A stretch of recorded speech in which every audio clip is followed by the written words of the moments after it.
किसी को भी मल्टी बैगर सिलेक्ट करना हो तो उसका राइट फ्रेमवर्क क्या होगा? Framework that we have created is a top down approach. हम एक्रोनियम यूज करते हैं scrap, SCRAP. This is what we call as our multi bagger framework. तो कोई और ऐसा क्राइटेरिया है जिससे हम देख सकते हैं कि चलो डेट टू इक्विटी तो 3:1 है, पर यार इस कंपनी में कुछ और ऐसा है जो ये डेट उतार पाएगी आगे जाके? डेट टू इक्विटी 1 से कम होना चाहिए. Some level of debt may be 0.1, 0.2, less than 0.5 also shows कि बिजनेसमैन को पता है कि भाई मैं एक्स्ट्रा कैपिटल उठा के बिजनेस में डाल के कर सकता हूँ. ये थोड़ा आजकल के नए बिजनेसेस को उल्टा पड़ता है, क्योंकि आप देखते हैं दीपेंद्र गोयल के पास 5% से कम है, पीयूष बंसल के पास 12-13% के आसपास. इसका एक अच्छा मेट्रिक हमने खुद इंटरनली बनाया. Like what percentage of the company is owned by the promoter, but what percentage of the promoters wealth is the company. Deepinder Goyal 5% Zomato हटा दो तो वो क्या कुछ भी नहीं है फिर. क्यों निवेशक जो है, क्या साइकोलॉजिकल प्रॉब्लम्स की वजह से रिटर्न्स नहीं बना पाते, क्यों नहीं टिक पाते हैं मार्केट में? जब बंदा सीख जाता है तो the last piece of the puzzle and the most important piece of the puzzle becomes psychology. Fund तो पैसा बना रहा है, इन्वेस्टर पैसा नहीं बना रहा है. क्यों? जब जमीन की बात करते हैं तो लोग पेशेंट रहते हैं. हाँ, ठीक है, they are ready to wait for 20 years 30 years legacy. मेरे बाप दादाओं की जमीन है, बट मेरे बाप दादा का म्यूचुअल फंड नहीं चलता है यहाँ पे. तो ये बिहेवियर क्या इसीलिए है क्योंकि हमारे पास हमेशा टिकर सामने दिख रहा है? टिकर सामने दिख रहा है, लिक्विडिटी है. वॉरेन बफेट साहब तो यही कहते हैं कि आप इस तरीके से इन्वेस्ट करो कि अगले 10 साल तक स्टॉक मार्केट बंद हो गया तो भी यूर कॉन्फिडेंट. अगर आज खड़े होकर आपको मल्टी बैगर सिलेक्ट करना हो, what would be those 2-3 sectors? So basically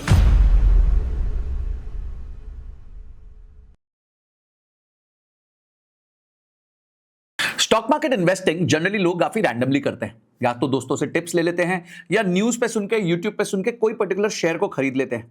हमेशा हम सोचते हैं पेनी स्टॉक्स खरीद लें ताकि ज्यादा से ज्यादा रिटर्न्स बन जाए, पर ऐसा होता नहीं है. इसी चक्कर में हमारे पैसे बर्बाद हो जाते हैं.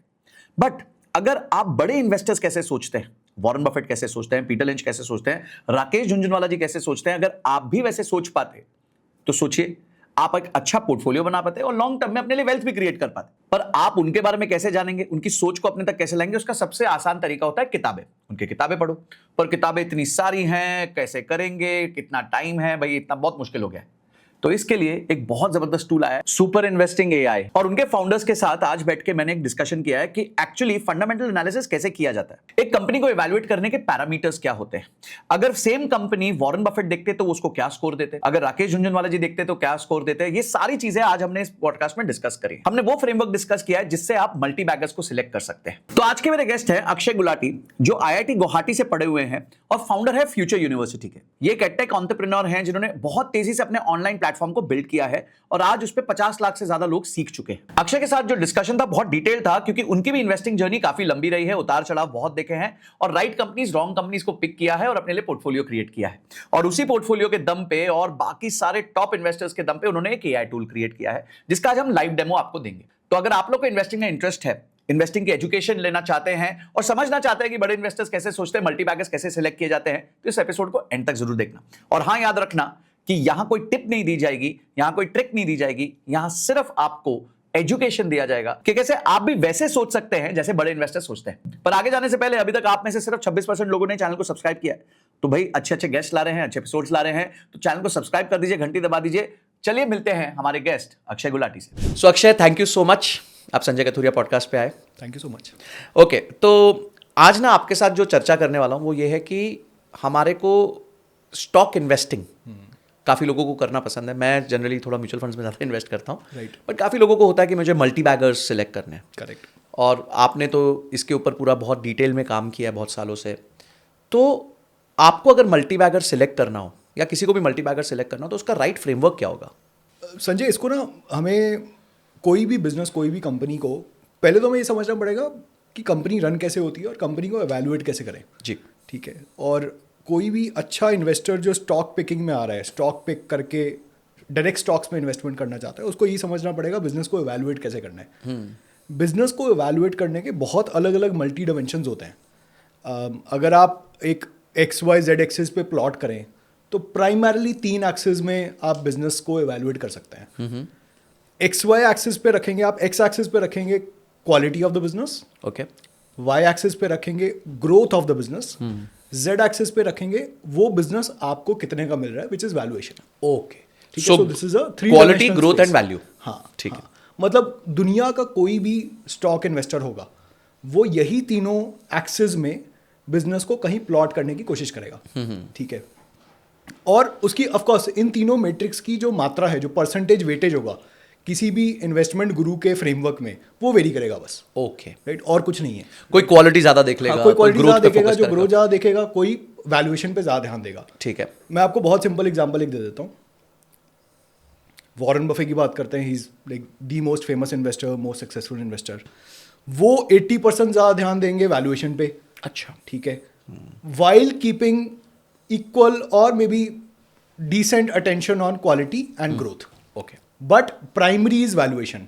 ठीक है, इनफैक्ट जब उन्होंने बिजनेस अपना इन्वेस्टमेंट स्टार्ट की थी and he started picking up companies, उनका एक टर्म फेमस है, उनका एक फ्रेमवर्क बोला जाता था कि he would want to buy cheaper cigar butts.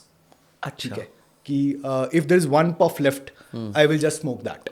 ठीक है, कि थोड़ा बहुत बचा है, it is trading at lesser than the intrinsic value, fair value, तो मैं उसको खरीद लेता हूँ. जब भी फेयर वैल्यू पे आएगा मैं उसको बेच दूंगा. समझ ठीक गए. है, सो प्राइसिंग मतलब सस्ता खरीदूंगा, महंगा बेचूंगा, बस ये सिंपल उनका मैथमेटिक्स. और सस्ता होना चाहिए compare to the fair value. Actual business की वैल्यूएशन क्या है उनके हिसाब से, उनकी कैलकुलेशन के हिसाब से, उससे अगर कम पे ट्रेड कर रहा है मैं खरीद लूंगा. जब सही वैल्यू फेयर वैल्यूएशन पे आएगा मैं बेच दूंगा. So he used to give 80% weightage to valuation. Primary objective, primary जो उनका पैरामीटर था वो वैल्यूएशन था. कुछ सालों बाद, कुछ दशकों बाद आते हैं Peter Lynch. He is very well known as the father of growth investing. उन्होंने सारा ध्यान शिफ्ट किया ग्रोथ की तरफ कि कंपनी भाई साहब ग्रो करनी चाहिए. If a business is growing eight 20%, 30%, उसकी अर्निंग ग्रोथ हो रही है, वो अर्निंग ग्रोथ के साथ साथ प्राइस खुद ही बढ़ेगा. राइट, जैसे प्रॉफिट्स बढ़ते जाएंगे, 10 साल बाद 20% पे आप प्रॉफिट ग्रो करते रहो, रफली आप 10 साल बाद जब देखेंगे तो प्राइस भी 20% पे ग्रो कर रहा होगा. It will follow the same trajectory. And while both of these focused on valuation and growth, quality हमेशा ये साथ में बांध के रखते ही हैं. ठीक है, जब आप क्वालिटी कहते हैं तो क्या उसका मतलब क्या होता है? How is quality judged? Very good question. तो इन तीनों को एनालाइज करने के ना बहुत सारी मेट्रिक्स और रेशियोज और सब्जेक्टिव एनालिसिस अवेलेबल है मार्केट में. मतलब पीपल जज these 3 matrix, these 3 parameters by various different ratios. Valuation को जज करने के लिए आपके पास आ जाएगा पी रेशियो, फेयर वैल्यू से कितना नीचे ट्रेड कर रहा है, पेग रेशियो आ जाएगा, PB, price to book value आ जाएगा. ग्रोथ देखनी है, सेल्स ग्रोथ देख लो, प्रॉफिट ग्रोथ देख लो, कैश फ्लो की ग्रोथ देख लो, या फिर एफिशिएंसी भी देख सकते हो ग्रोथ में. बट प्राइमरली क्वालिटी में आपको एफिशिएंसी रखनी पड़ेगी, which is how efficient is the business in turning capital into profits. अच्छा, मतलब मैं लागत क्या लगा रहा हूं और उससे मुनाफा क्या कमा रहा हूं. बिल्कुल सही. तो आपने 100 रुपये बिजनेस में डाला, ठीक है, और वो बिजनेस आपको 10% पे प्रॉफिट बना के दे रहा है, तो उसका जो ROCE है, रिटर्न ऑन कैपिटल एम्प्लॉयड, 10% हो गया. Okay, very simple. ठीक है. ठीक है, और बहुत सिंपल है इसको समझना कि ROCE अगर अच्छा होगा तो ज़्यादा प्रॉफिट बनाएगा, उतना ज़्यादा कैश अवेलेबल होगा, उतना ज़्यादा बिजनेस ग्रो कर पाएगा.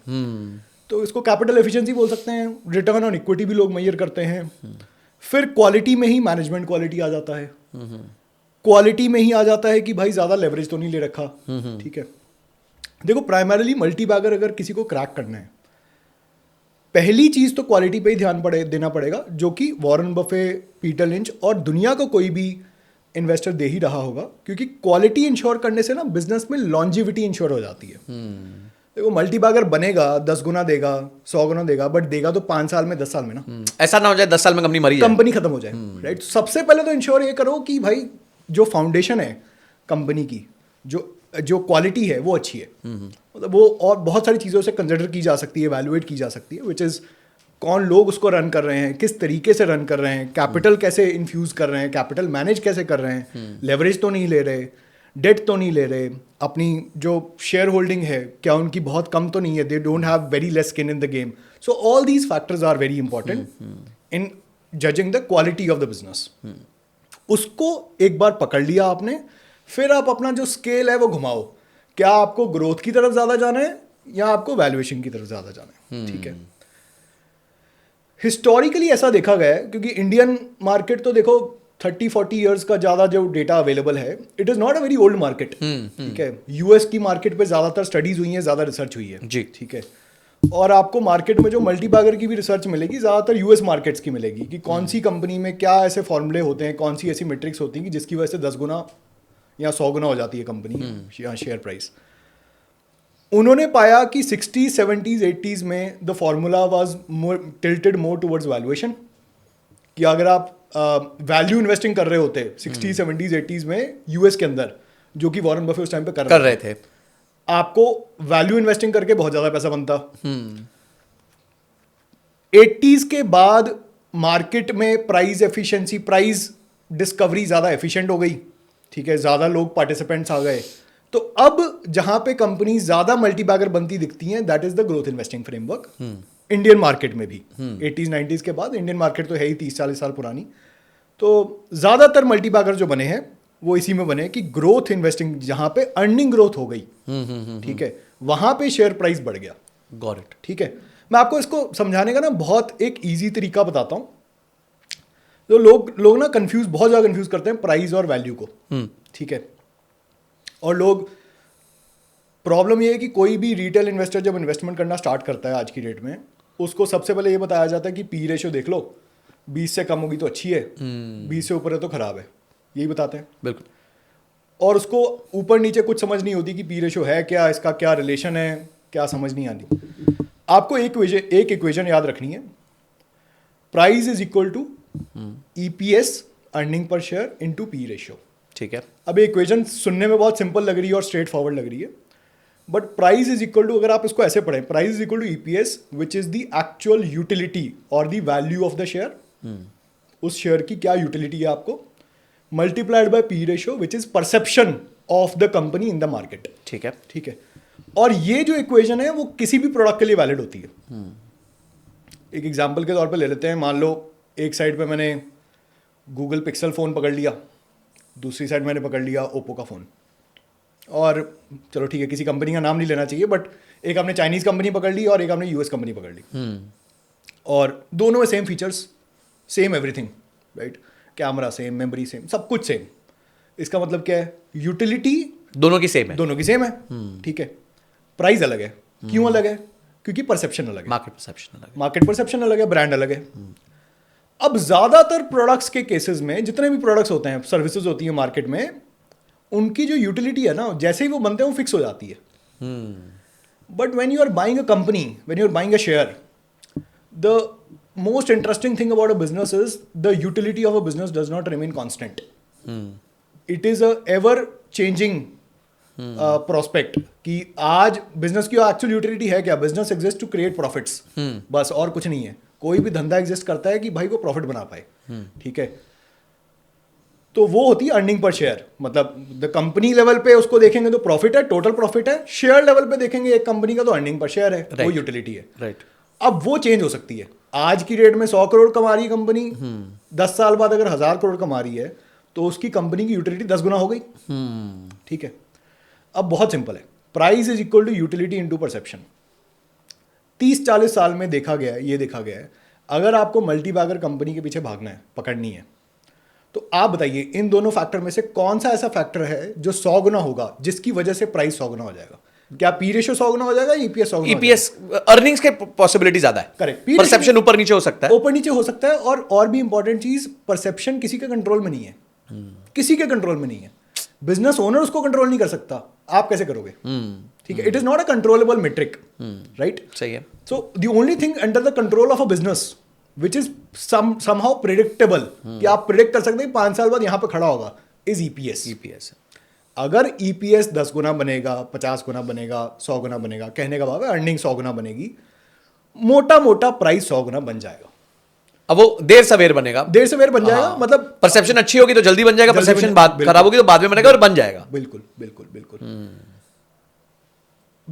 80 से पहले वॉरेन बफे ध्यान देते थे पी रेशियो की तरफ, ठीक है, कि पी रेशियो आज 10 है, कल को 20 पहुंचेगा, 20 होना चाहिए इस कंपनी का, मैं बेच दूंगा, 10 पे खरीदता हूं, 20 पे बेच दूंगा, simple value investing.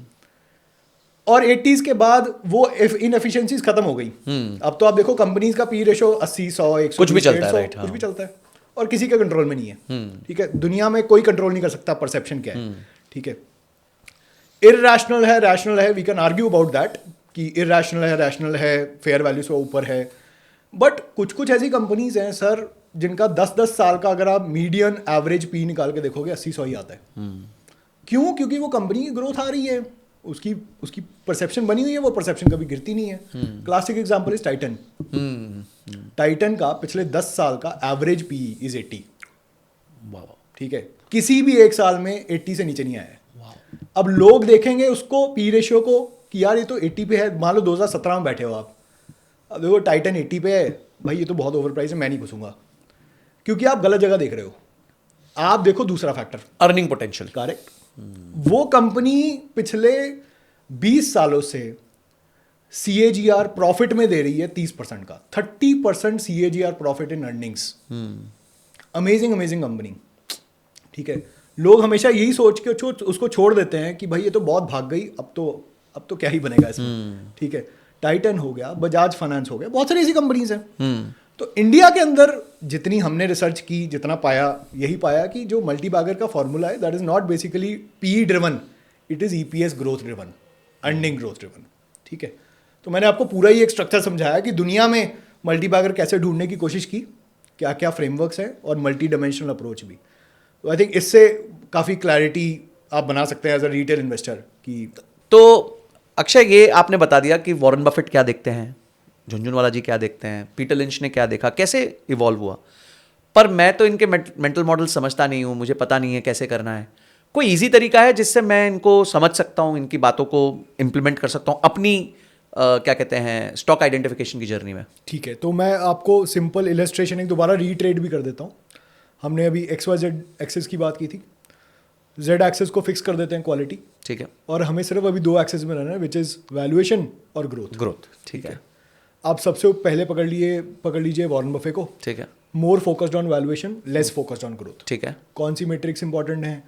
P ratio, PB ratio, fair value कितनी है, कितना उससे नीचे ट्रेड कर रहा है, जिसको वो कह देते हैं margin of safety, right? So how much margin of safety do I have, ये these are primary essential metrics, right? Then cash flow कितना जनरेट कर रहा है, उससे एक उनको सेफ्टी नेट फील होता था। So all these are very important. And then longevity, where subjective analysis has to be done कि कंपिटिटिव एडवांटेज क्या है कंपनी का, जिसको वो बोलते हैं मोट्स, राइट? कि भाई मोट नहीं है तो आज आप प्रॉफिट बना रहे हो पर कंसिस्टेंटली नहीं बना पाओगे, because there will be another competitor, वो आपका प्रॉफिट खा जाएगा, ग्रोथ खा जाएगा। ठीक है, वॉरेन बफे हो गया। Of course I am over simplifying things. अगर किसी को बिल्कुल एग्जैक्ट कॉपी करना है, so there will be 40-50 metrics that you will have to check, right? And the primary one being कि you will have to understand the business really really well. You will have to read annual reports, हर quarterly report आपको पढ़नी पड़ेगी। कोई भी investor call आती है वो ज्वाइन करो, समझो बिजनेस को। तो this is Warren Buffett for you. अगर हमें वॉरेन बफे को ही कॉपी करना है किसी को, वॉरेन बफे की ये फुल टाइम जॉब है and it has been for 60-70 years. ठीक है, तो हमारे लिए ऐसे यूट्यूब पे कहना बहुत ईजी रहता है कि भाई आप फॉलो कर लो जी, बट उसके पास है नहीं, वो मॉडल है नहीं प्रॉपर। ना उसके पास मॉडल है, ना उसके पास उतना कॉन्टेक्स्ट है कि कौन सी मेट्रिक को कितना देखना है। कॉन्टेक्चुअल अंडरस्टैंडिंग नॉलेज नहीं है, टाइम भी नहीं है, इतना एफर्ट भी नहीं लगा सकता। इसकी वजह से क्या होता है कि मतलब लोगों को पता तो है कि वॉरेन बफे को फॉलो करो, उनके फंडे फॉलो कर लो तो पैसे बनेंगे, बट कैसे करें वो थोड़ी पता, वो नहीं पता, राइट? ठीक है, people get stuck at the first step, क्या करूं मैं अब? ठीक है, वॉरेन बफे बनने के लिए पूरी जिंदगी त्याग के वही इन्वेस्टिंग में लगना पड़ेगा, वो कर नहीं सकते लोग। ठीक है, now the good part is, the good news for everyone, for all the retail investors is, जितना भी इंटेलिजेंस का, रिसर्च का, एनालिसिस का पार्ट है, now it can be outsourced to a machine. बिल्कुल सही है। ठीक है, वो इंटेलिजेंस अब कमोडिटाइज हो जाएगी। वाई? बिकॉज आपको किसी फंड मैनेजर पे डिपेंडेंट रहने की जरूरत नहीं है। जितना वो स्मार्ट है, जिस दिशा में हम जा रहे हैं, अगले कुछ साल 2 सालों में मशीन उससे ज़्यादा स्मार्टर है। Very simple. ठीक है, और मशीन आपके सारे के सारे रिसर्च एफर्ट को, एनालिसिस एफर्ट को कंप्रेस कर सकती है और आपका टाइम भी सेव कर सकती है। Very simple. मैंने बोला वॉरेन बफे का फ्रेमवर्क फॉलो करने के लिए 50 मेट्रिक्स देखनी है, एनुअल रिपोर्ट पढ़नी है, क्वार्टरली रिजल्ट देखने हैं, नहीं है टाइम, ना कैपेबिलिटी है। अब AI आ चुका है। ठीक है, AI can do all that stuff for you. That entire stuff for you and you can analyse a company in minutes. जिस चीज के लिए आपको घंटों दिन देने पड़ते हैं कुछ, आप एक कंपनी को एनालाइज कर सकते हो 1 मिनट के अंदर। राइट। ठीक है। Now this is a problem that हमारी कम्युनिटी में भी बहुत ज़्यादा आती थी। ठीक है। और हम जब लोगों को समझाते भी थे, लोग समझ तो जाते थे कि मेट्रिक ये लगानी है, कैसे लगाएं, कितनी देखें और इतना टाइम किसके पास है, कोई लगाता नहीं था। सो द एक्चुअल आउटकम कि भाई इन्वेस्टिंग करके मैं पोर्टफोलियो बनाऊं और इन्वेस्टिंग करके पैसे बनाऊं, वो नहीं अचीव हो पाता ना सिर्फ नॉलेज देने से। True. Right. Which is why for our own community and for retail investors we made a tool. Right.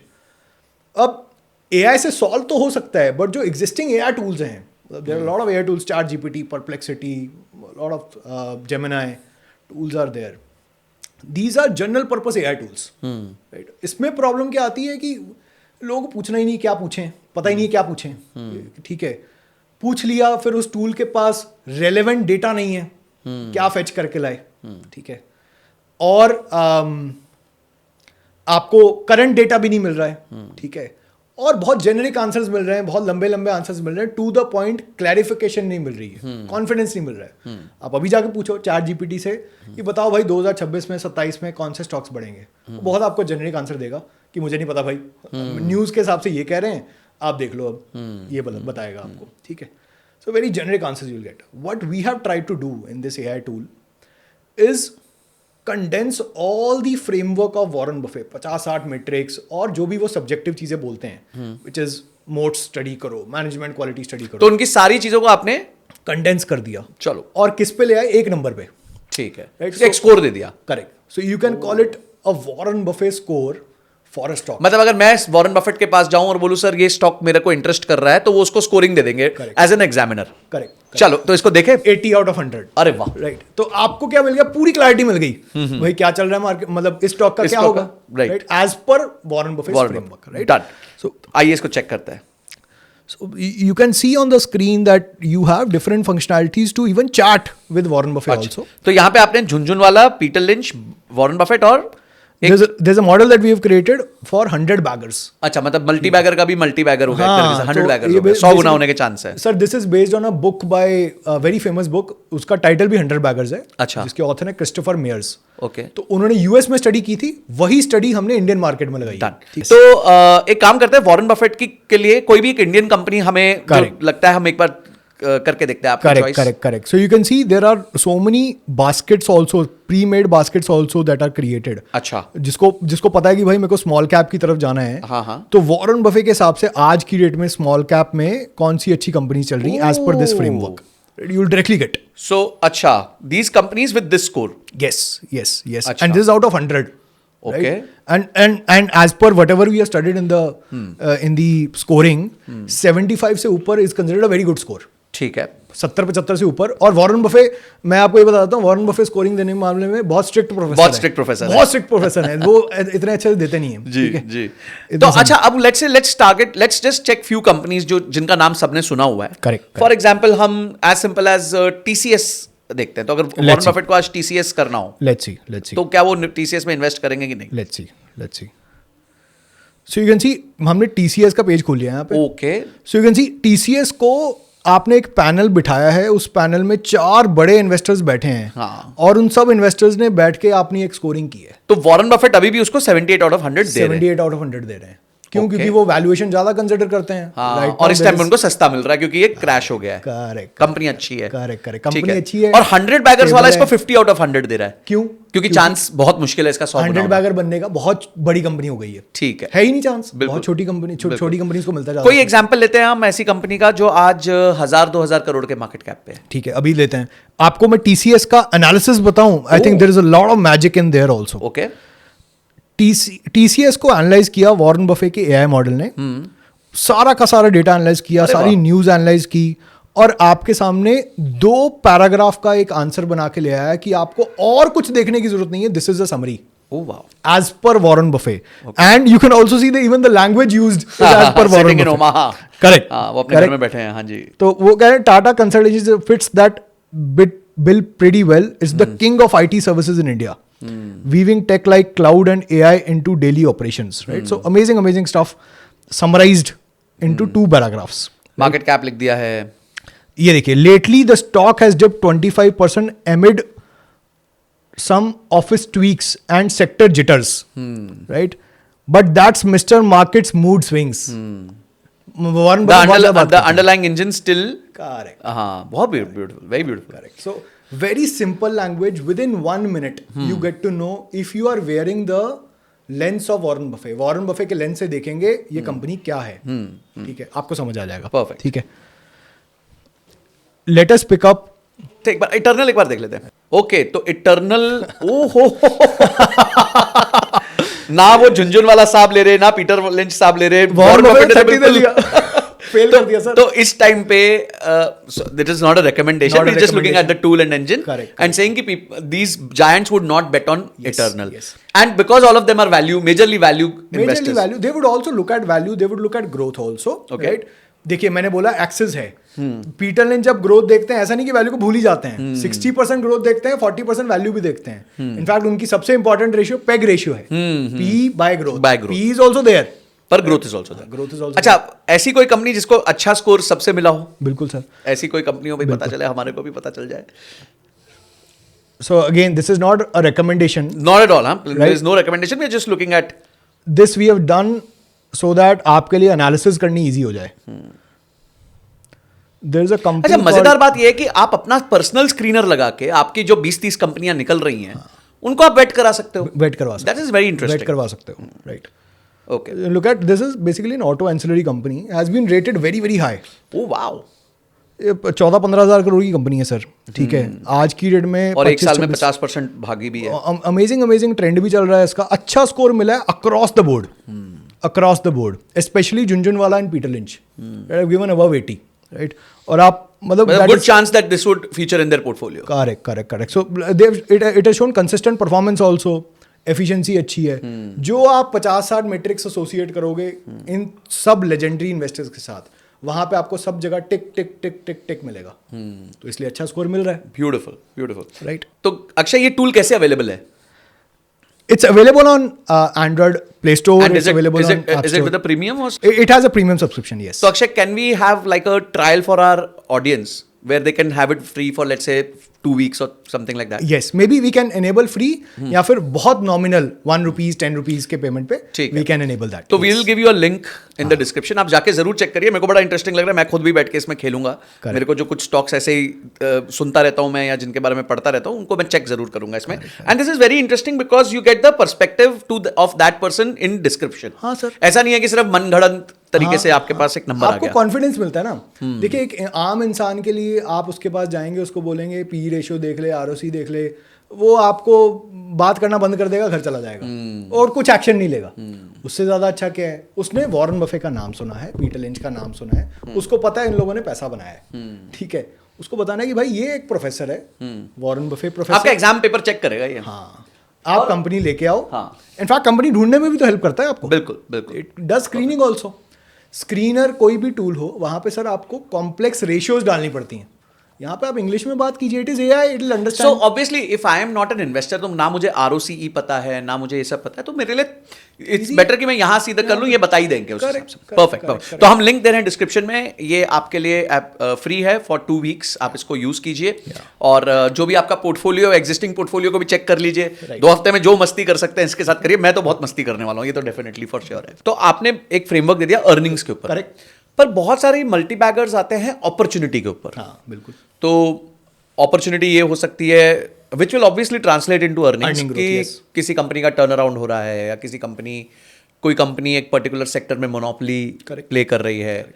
तो इन तरह की कंपनीज को आपने कभी चेक किया है, आइडेंटिफाई किया कि कैसे हम इसमें मल्टी बैगर्स ढूंढ सकते हैं? Very good question. So basically earning growth, एक तो past earning growth does not mean future earning growth होगी. जी. ठीक है, इट जस्ट सिग्निफाइज कि अभी तक कंपनी बहुत चीज चल रही थी, ग्रो कर रही थी.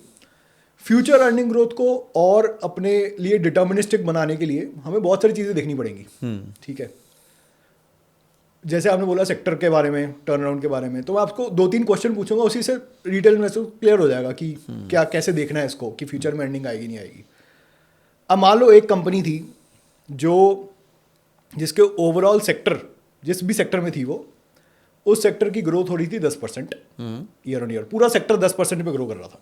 ठीक है, जब वो स्टार्ट की थी 10 साल पहले, तो उस सेक्टर के अंदर उसका जो मार्केट शेयर था वो 25% था। आज की डेट में वो 50% है। वो सेक्टर 10% पे ग्रो कर रहा है, उस सेक्टर के अंदर उसने अपना मार्केट शेयर डबल कर लिया। ठीक है, मोटा मोटा मतलब ये होगा कि सेक्टर 10% पे ग्रो किया, कंपनी ने 20% पे ग्रो कर लिया। ठीक है, टिपिकली, राइट। बट मान लो एक कंपनी 10 साल से ग्रो करते करते यहाँ पे पहुंच गई, अब मार्केट शेयर हो गया उसका 70-80%, बन गई मोनोपोली। लोग बोलते हैं मोनोपोली बहुत अच्छी है, monopoly can be bad also. क्यों? क्योंकि now there is no room for growth. हो गया ना 80% मार्केट शेयर, अब क्या करोगे? अब जो मार्केट जिस रेट से बढ़ेगी उसी पे बढ़ सकते उसी हो पे आप आप। बढ़ सकते हो। तो now you are driven by the sector growth rate. ठीक है, कंपनी के ग्रोथ रेट को देखने के लिए बहुत सारी चीजें देखनी पड़ेंगी। एक तो कंपनी के अंदर क्या हो रहा है, कंपनी के सेक्टर में है, और ओवरऑल इस सेक्टर में क्या हो रहा है, ये तीनों चीजें देखनी पड़ती हैं। तो इसका कोई फ्रेमवर्क? हाँ हाँ, so there is, कंपनी को अंदर देखने के लिए there is a framework that we use called compounding machines. तो इसको आइडेंटिफाई करने के लिए, क्योंकि पूरा प्रोसेस याद करना होगा, कोई सिंप्लीफाइड कोई फ्रेमवर्क है? करेक्ट। तो क्योंकि इसमें सेक्टर डिपेंडेंसी भी है, कंपनी डिपेंडेंसी भी है, कंपनी के अंदर क्या चल रहा है वो भी देखना पड़ेगा। The framework that we have created is a top down approach. उसको हम एक्रोनियम यूज करते हैं, scrap, SCRAP, SCRAP, correct. This is what we call as our multi bagger framework. Okay. And उसमें सबसे पहले तो आता है कि सेक्टर से शुरू करो। तो सिंपल सी बात है कि इकोनॉमी हमारी 6-7% में ग्रो कर रही है, और इसमें कोई शक नहीं है, दुनिया भर के लोग बोलते हैं कि 6-7% में ग्रो करती रहेगी। But does that mean each sector will grow at 7%? No. India में आज बहुत सारे ऐसे सेक्टर्स हैं जो 20% में ग्रो कर रहे हैं। पूरा का पूरा सेक्टर सर 20% में ग्रो कर रहा है। Just by positioning your self in that sector, by being an investor in that sector, आपका जो बेस ग्रोथ रेट मिल रहा है वो 20% मिल रहा है। सेक्टर ही 20% में ग्रो कर, मतलब ये तो टेलविंड है। हाँ, टेलविंड है उस सेक्टर के अंदर। ठीक है, वो मतलब अगर 10 साथी 10 पार्टिसिपेंट्स उस सेक्टर में, वो 10 के 10 बेस रेट उनको 20% मिल रहा है। ठीक है, तो पहले तो सेक्टर सही के अंदर घुसना है। ओवरऑल सेक्टर कौन सा अच्छा ग्रो कर रहा है, और अमेजिंग सेक्टर आपको मिलेंगे। ठीक है, मैं इस पे बात करता हूँ। पहले तो आपको आइडेंटिफाई करना पड़ेगा गवर्नमेंट किस चीज में इंटरेस्टेड हो रही है, right. So where is government pushing?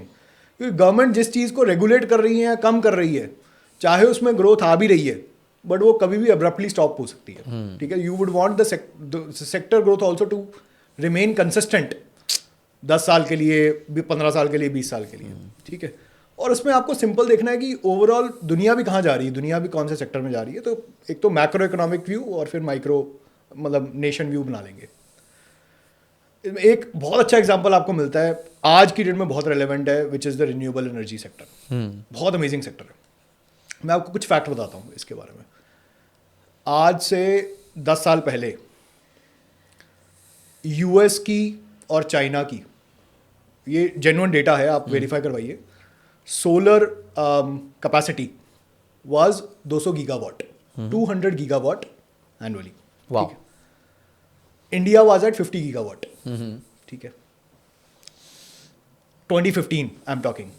10 साल के अंदर 2015 से 2025 में यूएस पहुंचा है 200 से 550। ठीक है, इंडिया पहुंचा है 50 से 200। तो मतलब इंडिया वहां पहुंच गया जहां पे यूएस चाइना 10 साल पहले थे। ठीक है, गैस कर सकते हैं चाइना कहां पहुंचा है? 600-700। China is reach 1600। Oh, so China's solar capacity is now 3x that of US annually, and the entire US administration is clueless कि भाई कैसे कर दिया उन्होंने। हाँ, वो तो पहाड़ों पे सोलर पैनल लगा रहे हैं, पानी के अंदर सोलर पैनल लगा रहे हैं, हर जगह ही सोलर पैनल लगा और रहे हैं। इंडिया इज तो naturally suited for solar, because India में, नॉर्थ इंडिया में 365 दिनों में 320 दिन सर 10 घंटे सूरज रहता है, राइट। Naturally suited. ठीक है, हर घर पे लगाओगे तो भी आपकी मतलब इतनी अच्छी कैपेसिटी हो जाएगी। बहुत सिंपल है मतलब। और and no one can deny that the energy needs of the entire world are going to explode AI की वजह से। एआई, डेटा सेंटर, अभी मतलब there was an interview with Elon Musk, right, and he said कि मतलब the only currency that will remain in the world is energy, right. That is the only currency that will remain, और कोई currency नहीं है। Nations या companies who own energy will own the world. Wow. right? And there is only one direction in which people are going into energy, which is renewable and primarily solar. Primarily solar. Easy to do है वो. हाँ, तो ये तो हो गया macro level पे बात कि मतलब सेक्टर कौन सा पकड़ना है. मतलब solar is suppose to grow at 35-40% sir over the next 10 years. 35-40%. तो ये आपने जीरो डाउन कर लिया सेक्टर को. हाँ, एक सेक्टर पकड़ लिया. और इसके अलावा और भी बहुत सेक्टर्स हैं जो आप इंडियन कंज्यूमर स्टोरी से भी लिंक कर सकते हो. मतलब इंडिया की अभी जीडीपी पर कैपिटा सर $3,000 पहुंच गई है, विच इज रफली 15 साल पहले चाइना यहाँ पे था. ठीक है, रफली वही मैथ है. इंडिया की जीडीपी अगले 10-15 साल में $3,000 से $10,000 जाएगी पर कैपिटा. और जो कंजम्पशन स्टोरी होती है ना 3,000 से 10,000 की, बहुत अलग होती है जो 1,000 से 3,000 में थी. अभी तो हमने बेसिक नेसेसिटीज पूरी की हैं. हाँ, सही कह रहे हो. ठीक है, वेरी सिंपल एग्जांपल. आज भी इंडिया में air conditioner penetration, can you guess, it is less than 10%. Less than 10% of the Indian house, जिसे हम बेसिक नेसेसिटी मान चुके हैं. हम मान चुके हैं, वो लोगों के घरों में नहीं पहुंचा सर. लोगों के पास जैसे ही थोड़ा बहुत पैसा आएगा, आप बताओ इंडिया इतनी गर्म देश है, इंडिया सबसे पहले कहाँ पैसा खर्चेगा? इंडियन फैमिली एसी लगाएगा, कंफर्ट लगाएगा. हाँ, एसी लगाएगा और क्या करेगा? तो वाइट गुड्स की पेनिट्रेशन हो गई, एसी की पेनिट्रेशन हो गई. It is suppose to grow like 5x 10x in the next 10 years, where people will earn money and then they will spend on this. True. ठीक है, और उसके आप मतलब and the entire consumer spending is going to really kick off. मतलब premiumisation की लोग wave की बात करते हैं. There be second order effects also कि कंज्यूमर फाइनेंस में भी आप पैसा बना लोगे, बजाज फाइनेंस में पैसा बना लोगे, कहीं और पैसा बना लोगे, राइट? सो लाइक ब्रॉडली एक तो आप मैक्रो ये जानो कि बाकी कंट्रीज में which sectors have actually had a huge growth in the last 10 years. If similar story plays out in India, तो वो कौन से सेक्टर्स हैं? तो एक तो ये. दूसरा, इंडियन कंज्यूमर स्टोरी. इंडिया के अंदर क्या हो रहा है, क्या वेव्स चेंजेस हो रहे हैं, उसको पकड़ो. एक आपको सिंपल एग्जांपल देता हूं सेक्टर का ही. Packaging, you won't believe, plastic packaging and film packaging is growing at 18%. Sector is growing at 18. Sir यहाँ पे कंपनी ढूंढना मुश्किल हो जाता है. पूरे के पूरे सेक्टर की earning growth, sale growth is moving at 18%. Wow. Why? Ecom. सब कुछ तो आपको घर पे चाहिए, सब कुछ पैक होके ही आएगा. पैक होके ही आएगा. प्लास्टिक पैकेजिंग, फिल्म पैकेजिंग, उसमें चलो ठीक है, बायोडिग्रेडेबल पैकेजिंग भी आ रही है, सब कुछ आ रहा है, but then massive earning growth is happening. ठीक है, so first step always remains sector पकड़ना कौन सा है. ठीक है, और वो सेक्टर की ग्रोथ भारत की जीडीपी की ग्रोथ से कहीं ज्यादा होनी चाहिए. करेक्ट. मतलब the minimum that you should seek in sector growth is 15%. अगर सेक्टर ही 15% पे बैठा है तो and you position yourself in that sector, you are naturally 2-3% above Nifty. Perfect. Nifty 12% पे बैठा है. परफेक्ट. व्हाई? बिकॉज वो सारे सेक्टर्स की कॉम्बिनेशन है. ठीक है, और मैं शॉर्ट टर्म ट्रेंड्स की बात नहीं कर रहा हूँ. The short term trend might भी कि वो सेक्टर पिट गया 2-3 साल में, but we are talking about long term investing and multi bagger investing की मेरा पैसा 10 गुना 100 गुना होना चाहिए. जी, ठीक है जी. तो ऐसे सेक्टर में जाके बैठ जाओ जहाँ पे 15% ग्रोथ आ रही है. ठीक है, सेल ग्रोथ, अर्निंग ग्रोथ. अब फिर इंटरेस्टिंग हो जाता है उस सेक्टर के अंदर क्या हो रहा है. Right, very interesting. राइट, उसमें सर 2-3 कंसेप्ट होते हैं, आपको बहुत इंटरेस्टिंग लगेंगे. The first concept in sector analysis, with in sector analysis, is value migration. तो सेक्टर के अंदर इट बिकम्स वेरी इंटरेस्टिंग कि सेक्टर के अंदर मार्केट शेयर कैसे मूव कर रहा है, वो भी आप देख सकते हैं. ओके, मतलब now it comes to sector और कंपनी के बीच में. The second step is company picking, और how do we identify compounding machines, right company. ठीक है, अब सेक्टर और कंपनी के बीच में हम कि कौन सी कंपनीज की तरफ जाएं, कौन सी सेट ऑफ कंपनीज की तरफ जाएं विद इन अ सेक्टर. पकड़ लिया सोलर के अंदर क्या करें. ठीक है, अब इसमें बहुत सारे कंसेप्ट्स होते हैं. The concept that I really like and I use very frequently is value migration. Very simple. Value migration. ठीक है, कुछ नहीं है, बहुत सिंपल है, और कोई भी रिटेल इन्वेस्टर सिंपल भाषा में समझ सकता है कैसे.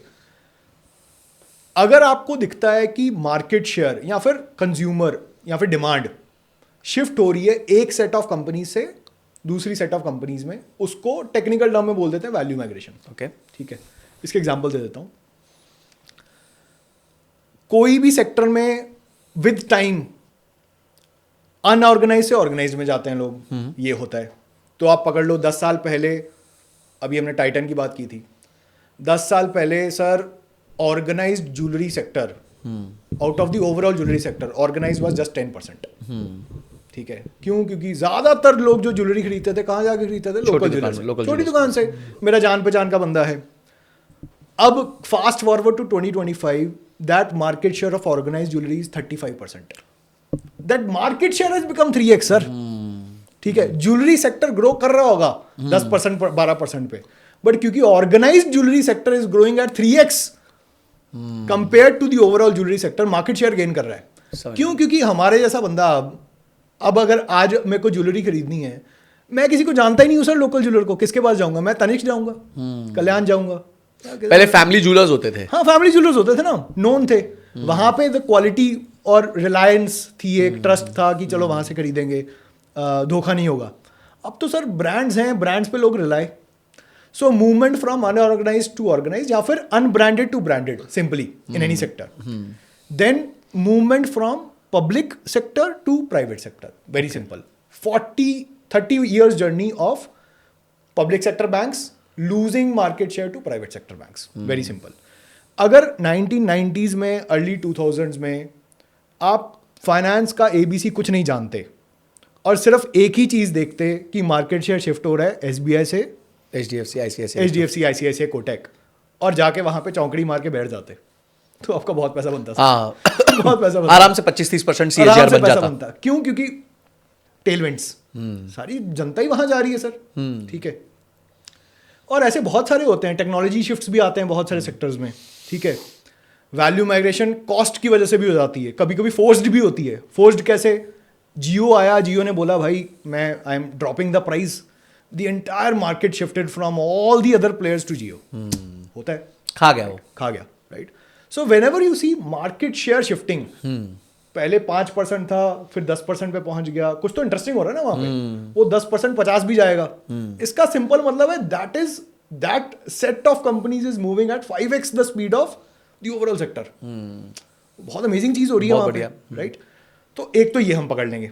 ठीक है, उसके बाद फिर आता है बहुत ही इंपॉर्टेंट और लेंदी स्टेप, विच इज पकड़ लिया सेट ऑफ कंपनीज. अब कंपनी को इवैल्यूएट कैसे करें, कौन सी कंपनी पिकअप करें. तो ये है आपका C. This is first was S, now this is C. Okay, ठीक है. S was sector, C is picking the right company, या फिर मैं उसको बोलता हूँ compounding machine. Okay, compounding engine क्या है, समझ गया.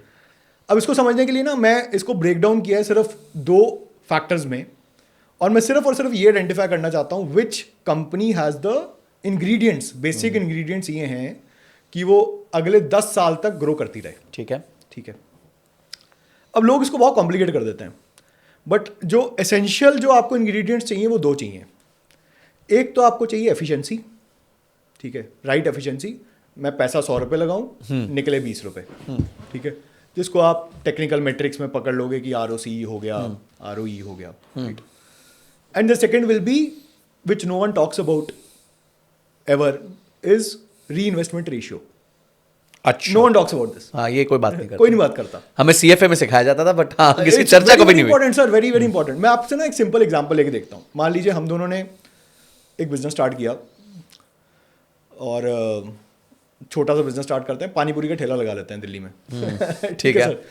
और हम 10,000 रुपये लेके गए पहले दिन, पानी पूरी का ठेला लगाया, और 10,000 से हमने रॉ मटेरियल कुछ खरीदा, and by the end of day 1 we did 20,000 रुपये का रेवेन्यू. सिंपल. ठीक है, मतलब 10,000 रुपये का प्रॉफिट हो गया. ठीक है. अब डे 2 को हमने स्टार्ट किया. अब डे 2 को हमारे पास 20,000 रुपये कैश है जो हमने रेवेन्यू कमाया. ठीक है, हमने डिसाइड किया कि भाई ऐसा करते हैं, 20,000 में से 5,000 अपनी जेब में डालते हैं, हमारी सैलरी हो गई, और 15,000 री इन्वेस्ट कर देते हैं बिजनेस में. Now if your business has the room for growth and if the efficiency stage constant, मतलब एफिशिएंसी सेम रहे. इसका मतलब क्या है कि पहले दिन 10,000 से 20,000 बना था, दूसरे दिन 15,000 डाले 30,000 बन जाएगा. अब डे 3 को आओ, 30,000 में से 20,000 दोबारा डालो, 20,000 में से बन गया 40,000. होगी कंपाउंडिंग, अर्निंग ग्रोथ हो रही है. Day 1, day 2, day 3. It is not very complicated to understand. You won't believe, दुनिया का हर बिजनेस आप उसको कट करके बेसिक स्ट्रक्चरल लेवल पे देखोगे, यही है. यू नीड कैपिटल एफिशिएंसी, पैसा डालो प्रॉफिट बनेगा, and some way to deploy that cash, deploy that profit again into the business. बस यही है. स्पेशली जितना मैन्युफैक्चरिंग और जहाँ पे सेटअप कैपिटल कैपेक्स रिक्वायर्ड होता है, यही चलता है सर. मुझे याद है हमें CFA में ग्रोथ का फॉर्मूला सिखाया जाता है, रिटेंशन रेट इनटू ROE. यही है सर, हाँ, यही कि है। आप कितना रिटेन करते हो Correct, अर्निंग्स correct, को correct. आप और simple- उसको कितने तरीके से डिप्लॉय कर है रहे ही हो, वही। That is show that gives you the growth. है ही वही। आप समझ लो 30% पे अगर आपको आरओसी मिल रहा है, 30% पे आरओसी मिल रहा है और आपकी 70% री इन्वेस्टमेंट है, तो और 21% आपने कमा लिया, आपकी ग्रोथ 20% 21%। आपकी अर्निंग ग्रोथ होती रहेगी अगले 10 साल तक। ठीक है, बहुत सिंपल है।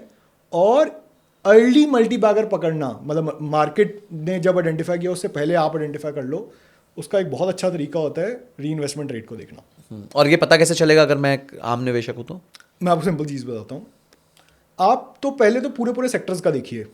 ठीक है, क्या देखना है आपको? री इन्वेस्टमेंट रेट सिंपल है कि आप अपना कैश उठा रहे हो, प्रॉफिट उठा रहे हो, बिजनेस में दोबारा डाल रहे हो। कैसे डालोगे?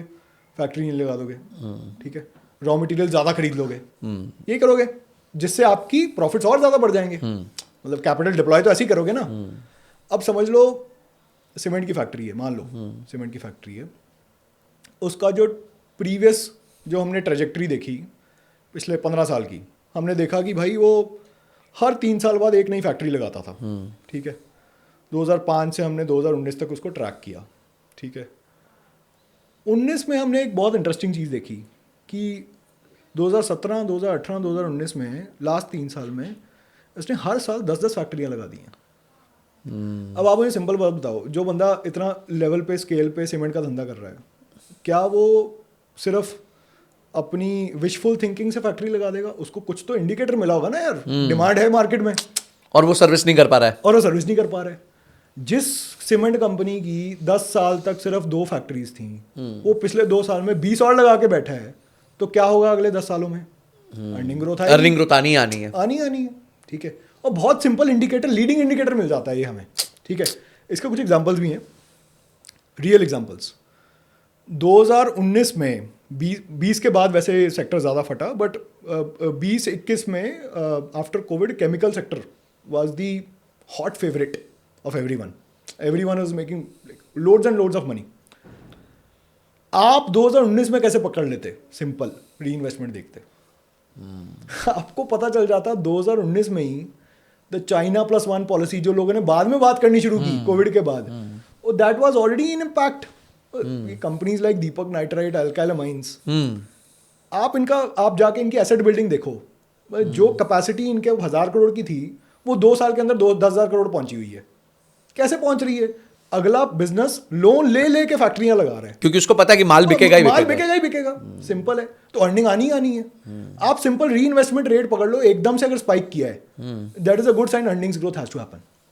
Very simple. ठीक है, और जिन बिजनेस में कंसिस्टेंट भी है, मतलब 30% पे आरओसी बैठा है, 60-70% पे री इन्वेस्टमेंट बैठी है, वो तो कंसिस्टेंट कंपाउंडर्स जिनको हम बोल देते हैं, कंसिस्टेंटली दे कीप। तो रिटेंशन रेट सिर्फ फैक्ट्री से पता चलेगा या कोई working capital also? Working capital. So working capital plus your there is something called as net block, net block, gross block. हाँ, right. Net block, gross block देखो आप, अब चेंज इन वर्किंग कैपिटल देख लो और इसको डिवाइड कर दो आप अपने कैश फ्लो जितना जनरेट हो रहा है। ठीक है, सिंपल है। मेरे पास 100 रुपये का कैश जनरेट हुआ, ठीक है, और मैंने उसमें से 100 रुपये में से 80 रुपये मैंने बिजनेस में दोबारा इन्वेस्ट कर दिए हैं। 80% मैं reinvestment. Brilliant, very simple, brilliant. Of course this does not hold true for new age tech businesses. वहाँ पे क्योंकि आप बिजनेस डिप्लॉय, कैश डिप्लॉय नहीं करोगे, कैसे करोगे? नहीं कर सकते। आपको सर्विसेज देनी है, यहाँ पे आपको क्लाइंट्स ही और लेके आने पड़ेंगे। You can't deploy capital and create a factory. तो वहाँ पे थोड़ा बट ट्रिकी, कन्वेंशनल बिजनेसेस के लिए it will work. It will work. कोई भी फैक्ट्री मॉडल है या इस तरीके का मॉडल है? 80-90% of the Indian stock market is that. अभी रिसेंटली ये नई न्यू एज स्टॉक्स आए। तो ये हो गया कंपनी को जल्दी आइडेंटिफाई करना कि सबसे इंपॉर्टेंट है कि वो अपना कितना पैसा बिजनेस में वापस झोंके जा रहा है और उसको किस स्पीड से ग्रो करवाते जा रहा है। करेक्ट, ये आपको पता चल गया। तो आजकल सीएफए का फॉर्मूला अचानक से याद आया। मतलब आई आल्सो नेवर फोकस्ड कि भाई ग्रोथ इस तरीके से भी हम याद कर सकते हैं, देख सकते हैं। So simple it is. Correct. Perfect. और कुछ नहीं है सर इसमें। इसके थ्रू आपने कंपाउंडिंग मशीन आइडेंटिफाई कर लिया, Right. कंपाउंडिंग इंजन आइडेंटिफाई कर लिया कि इंजन है। अब लोग पूछते हैं आरओसी भी कितना होना चाहिए। उसका भी सिंपल मैं आपको बताता हूँ कि याद रखने का सिंपल तरीका क्या है। The capital that we deployed, हमने 10,000 रुपये लगाए थे पानीपुरी बिजनेस में। अब वो 10,000 कहीं से तो आता है ना। 10,000 यहाँ तो उसकी कोई cost होगी। मान लो, या तो डेट कैपिटल, मैं बैंक से लोन लूंगा, उसकी कॉस्ट है, cost of their is cost of capital. अब भारत में बिजनेस लोन किसी को मिलता है 10-12% में मिलता है। कॉमन सेंस सेज कि my return on capital should be higher than my cost of capital. Very simple, very simple. Hurdle है, हर्डल को क्रॉस करना है। हर्डल क्रॉस करना है। बट यू वोंट बिलीव, आप जाइए किसी भी स्क्रीनर या फिल्ट्रेशन सॉफ्टवेयर में, आपको पता चल जाएगा कि 50-60% of the listed companies in India don't cross that hurdle. ओ मतलब वो डेट जितना भी रिटर्न्स नहीं दे पा रही है। नहीं देते, अच्छा, दे जस्ट लाइक आइदर, क्या कारण है? इनएफिशिएंसी है या कैपिटल बेस बहुत बड़ा हो गया? इनएफिशिएंसी है सर, इनएफिशिएंसी। कैपिटल बेस भी बहुत बड़ा हो गया, एंड ऑफ कोर्स मतलब for at a large scale your cost of capital decreases, right, it does not remain 10 to 12%, but वही है कि स्टेबल होके बैठ गए, फिर ग्रोथ भी नहीं आ रही ना, फिर ग्रोथ भी नहीं आ रही, बैठे हैं बस, ठीक है। तो ये भी एक बड़ा इंडिकेटर है। हाँ हाँ हाँ, और क्या। ROC, that is why it is important. आपके पास अपने डेट कॉस्ट ऑफ कैपिटल निकाल के एक्स्ट्रा पैसा बचेगा, आप अपने धंधे में डालोगे, उससे और ग्रोथ आएगी। वेरी सिंपल, बिल्कुल सही है। Very simple. So ROC minimum should be, I keep it 15%, some people keep it 20% also. 15-20% से ऊपर रखो, री इन्वेस्टमेंट अच्छी होगी। कन्वेंशनल बिजनेसेस में good simple straightforward formula, growth आएगी अर्निंग में। अर्निंग में ग्रोथ आएगी, स्टॉक प्राइस में ग्रोथ, स्टॉक प्राइस में पहले एस्टैब्लिश कर दिया वो कहते हैं ना, valuation is a slave of earnings. Yes yes it is correct correct correct. वो अर्निंग ग्रोथ आएगी, फ्यूचर कैश फ्लो बनेगा, उसी से ही आपका सारा इंजन साइकिल चलता रहेगा। साइकिल चलता रहेगा। परफेक्ट। अब आते हैं तीसरे एलिमेंट पे, R. Very important. Now this R से हमारा जो मोटिव था, that was to cover the quality of the business and the longevity in business. Okay. Very simple. हमने देख लिया कि भाई, so what does R stand for? R is rejection criteria और रेड फ्लैग्स। अच्छा, रेड फ्लैग्स, ओके, ठीक है। किसको नहीं लेना है? इसको नहीं लेना है। आपने सेक्टर अच्छा पकड़ लिया, कंपाउंडिंग मशीन देख लिया, इसके बाद हो सकता है आपके पास 100-150 कंपनीज की एक लिस्ट आ गई, ठीक है, अच्छे सेक्टर्स में और कंपाउंडिंग मशीन है। बट हर 100-150 ये इन हर कंपनी इनमें से सस्टेन नहीं करेगी 10 साल, क्योंकि वो सिंपल है कि मतलब Charlie Munger also says this, that you tell me where I am going to die and I will never go there, right? Right, so he this is called as the inversion model, कि भाई आप मुझे बता दो कि कौन सी गलती नहीं करनी है, बस मैं गलती नहीं करूंगा और फिर मैं जीतता रहूंगा। Right right. So I used to be a table tennis player in college, and even in table tennis my coach used to say कि भाई टेबल टेनिस में जीतना है ना तो सिर्फ गलती नहीं करनी है, दूसरा प्लेयर गलती कर देगा। वो करता रहेगा, आपको पॉइंट्स मिलते रहेंगे। Wow. Right, so like a lot of times just to win in the stock market you will just have to avoid like fatal mistakes, ठीक है। Very well said. Stock picking के केस में भी same है sir, same ही है। ऐसी companies आपको avoid करनी है जो हिस्टोरिकली प्रूवन है कि भाई ये कंपनी अगर ये इनमें फैक्टर्स नजर आ जाते हैं तो आगे जाके दिक्कत आ सकती है। ये नहीं कह रहा हूँ कि आएगी बट आ सकती है। आ सकते तो क्यों छूना? हमें क्यों छूना है, ठीक है। सिंपल, लोगों को भी पता है कुछ फैक्टर्स तो, वन इज की एक्स्ट्रा लेवरेज, एक्स्ट्रा डेट तो नहीं ले रखा, ठीक है, ठीक है। जितना आप कर्जा लेके चलोगे उतना आप मतलब प्रॉब्लम में आ सकते हो, क्योंकि देखो business has a lot of unpredictability also, ठीक है। वो सिंपल डेट टू इक्विटी लोग बोलते हैं, डेट टू इक्विटी कम होना चाहिए। वो सिंपल इसलिए है क्योंकि पीपल से debt to equity should be less than 1। Equity capital in the company is the actual cash that the company और actual capital that the company owns. बाकी तो सब घूम रहा है ना, प्रॉफिट आया लग गया, प्रॉफिट आया निकल गया। तो जो रिजर्व्स हैं कंपनी के और जो इक्विटी कैपिटल जो खुद का पैसा है, अगर उस पैसे से अपना कर्जा ही नहीं उतार पा रही कंपनी तो बड़ा मुश्किल आ जाएगा। क्योंकि किसी साल प्रॉफिट नहीं आया तो क्या करेंगे, बंद हो जाएंगे। तो वेरी सिंपल, फर्स्ट तो डेट टू इक्विटी देख लो, लेस देन 1 करना है, राइट। अच्छा, इसमें डेट टू इक्विटी क्या यूज करना चाहिए? बुक कैपिटल यूज करना चाहिए या मार्केट कैप यूज करना चाहिए? नो, इक्विटी कैपिटल यूज करना चाहिए, which is जो बुक का reserves and surplus plus profits plus equity, correct, reserves and surplus, right, ठीक। And shareholder equity, shareholder equity, book वो यूज करेंगे, right.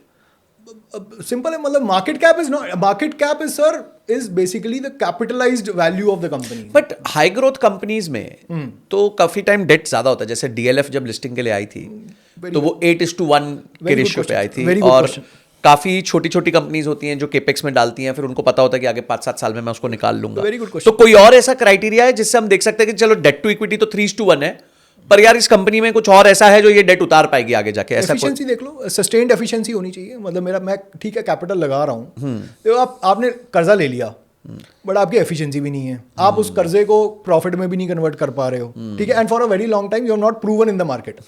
देखो, अगर आप बिल्कुल ही नए तरीके से आ रहे हो और आपने कुछ हिस्ट्री में कुछ अपनी क्रेडिबिलिटी भी स्टैब्लिश नहीं की है मार्केट में, ठीक है. It's a free open market, every company has to prove it. हाँ वो सही कह रहे हो. मैं एज अ इन्वेस्टर जब देखता हूँ, इधर कोई नेपोटिज्म नहीं चलती. कुछ नहीं है. जब मैं इन्वेस्टर बैठता हूँ, if I sit in the investor chair, I feel कि मैं शार्क टैंक की चेयर पे बैठा हूँ.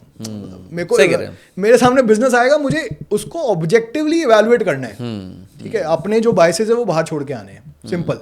और जैसे शार्क टैंक वाला बंदा अपने पैसे डालता है, वैसे मैं एमबीएन में डाल रहा हूँ. Very simple. लॉन्ग टर्म में पैसा बनेगा, बस सिंपल. राइट. अब उसने अगर प्रूव कर रखा है कि ये डेट लेके एफिशिएंसी इतनी है इसकी कि ये पैसा बना लेता है, कर्जा उतार देता है, और 2-3 बार प्रूव कर दिया भाई, फिर कोई बात नहीं. ठीक है, समझ गए. एंड तो ट्रैक रिकॉर्ड एंड एफिशिएंसी.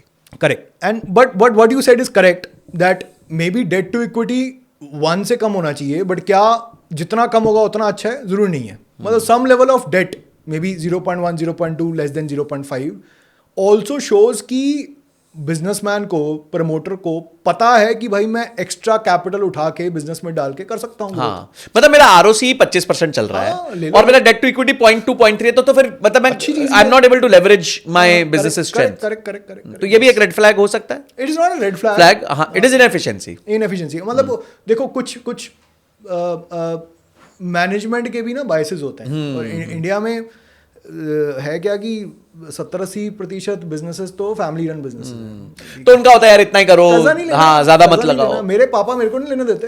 जितना मर्जी मैं आरओसी 100% बना लूं जी, मेरे फादर मुझे अलाउ नहीं करेंगे कि मैं कर्जा लूं. जी, वेरी सिंपल. नहीं लेना कर्जा, ठीक है.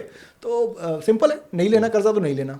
बट हाँ, मतलब अगर थोड़ा बहुत कर्जा ले रखा है एंड एफिशिएंसी अच्छी तो चल जाएगा. So that was the first factor, okay, rejection का. उसके बाद हमें देखना है कि स्किन इन द गेम कितनी है. Skin in the game. Okay. Yes.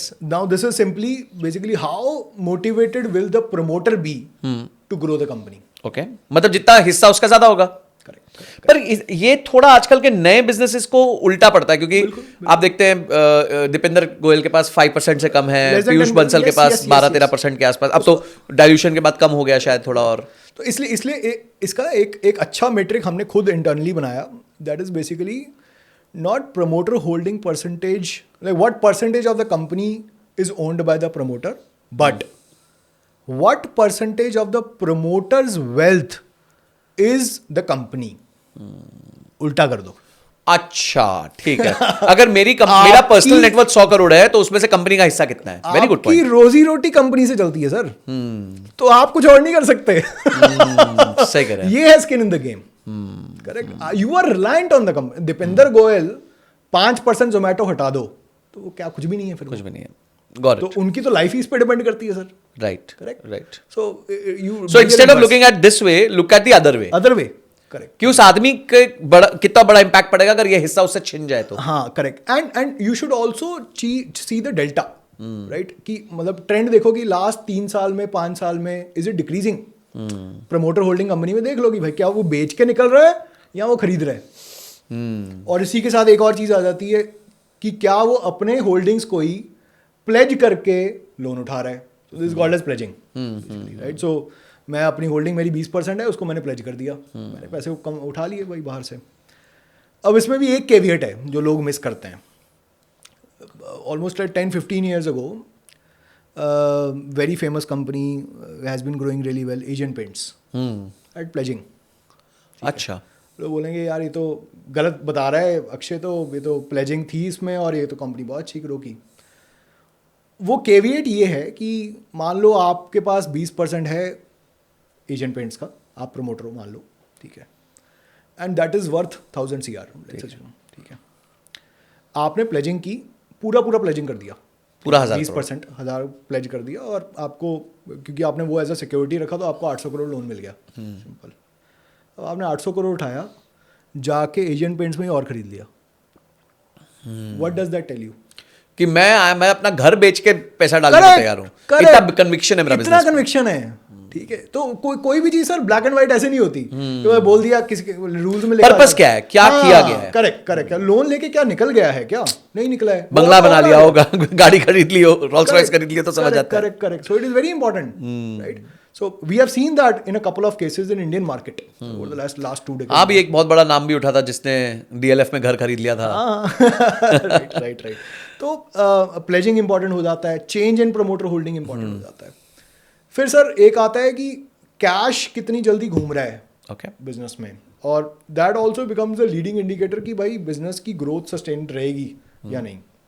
तो इसको सिंपल मेजर कर सकते हैं, 2-3 हम चीज़ें देखते हैं, एक तो डेटर डेज, एक पेबल डेज, फिर आप पूरा देख लो cash turn around. Simple debtor days कुछ नहीं है कि कितनी देर में आपको पैसा मिल जाता है कस्टमर से। तो बहुत सारे B2B बिजनेसेस में क्या होता है कि भाई मैंने इन्वॉइस रेज कर दिया, 3 महीने बाद आएगा, तो आपका डेटर डेज बेसिकली 90 दिन है, 90 दिन बाद पैसा मिलता है। अब ओवर टाइम अगर ये डेटर डेज बढ़ता चला जा रहा है, प्रॉब्लम है, पैसा ही नहीं आ रहा भाई, जबकि आप मतलब धंधा लाने के लिए आप इतना बड़ा कॉम्प्रोमाइज करने को तैयार हो। हाँ, पैसा बाद में दे देना, साल बाद दे देना, ठीक है, क्या पता रियलाइज होगा नहीं होगा, नहीं होगा तो कहाँ जाओगे, और वो प्रॉफिट में दिख जाता है। तो इन बिजनेसेस में क्या होता है कि आपको अर्निंग ग्रोथ दिख रही है, ROC अच्छा दिख रहा है, क्योंकि ROC के फॉर्मूले में वहां पे वो आएगा, प्रॉफिट आएगा, सब कुछ अच्छा दिख रहा है, अंदर जाके देखा कैश है ही नहीं, क्या करेंगे, ठीक है। बहुत सारी ऐसी कंपनी थी जो डूब भी गई थी, Satyam was an example and all.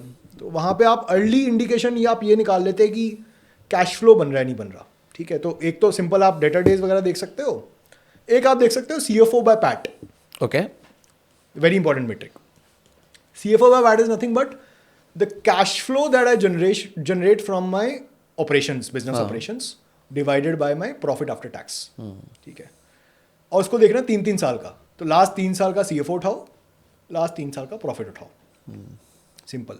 मान लो लास्ट 3 साल में कंपनी ने बोला है कि मेरे पास 200 करोड़ का प्रॉफिट आया,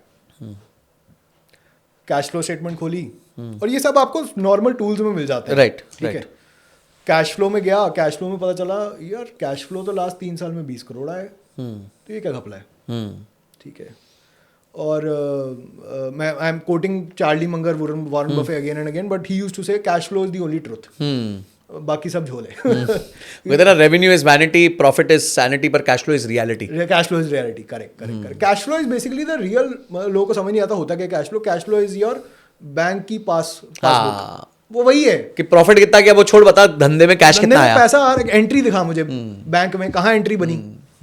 हमारे जो पुराने, मेरे पापा ऑल्सो रन अ बिजनेस, तो वो तो बैंक में एंट्री आई कि नहीं आई भाई, वो बता भाई एंट्री दिखी या नहीं दिखी, बस सिंपल है।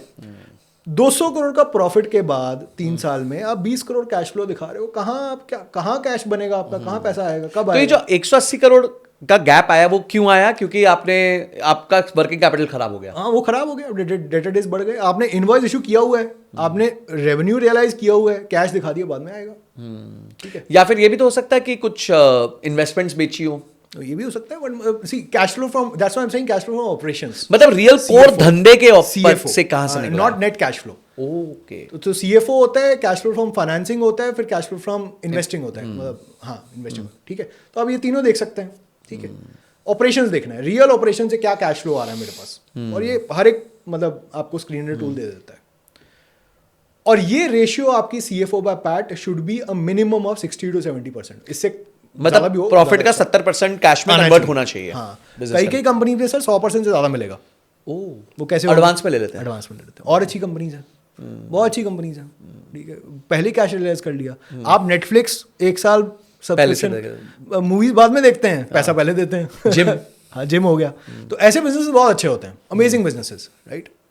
और इंडिया ने अब जो जितने भी बिजनेसेस लिस्टेड हैं, they have realised that cash flow is the real game, so that's why they have started focusing on it also. I am really happy.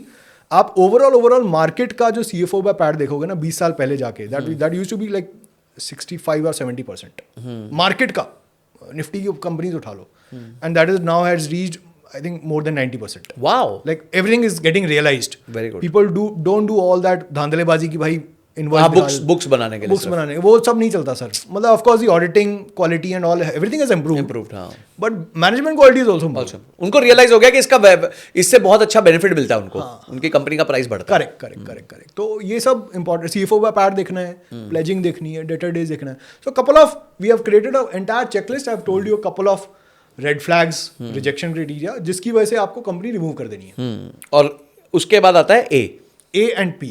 Now A is very important. A covers allocation strategy, हाँ, right. आपके पास आ गए, आपने sector उठाया, companies उठाई, rejection किया, आपके पास एक set of 30-40 companies बन के आ गया, एक आइडियल पोर्टफोलियो साइज में कितना होना चाहिए? Very good, I was coming to this. Okay, ठीक है।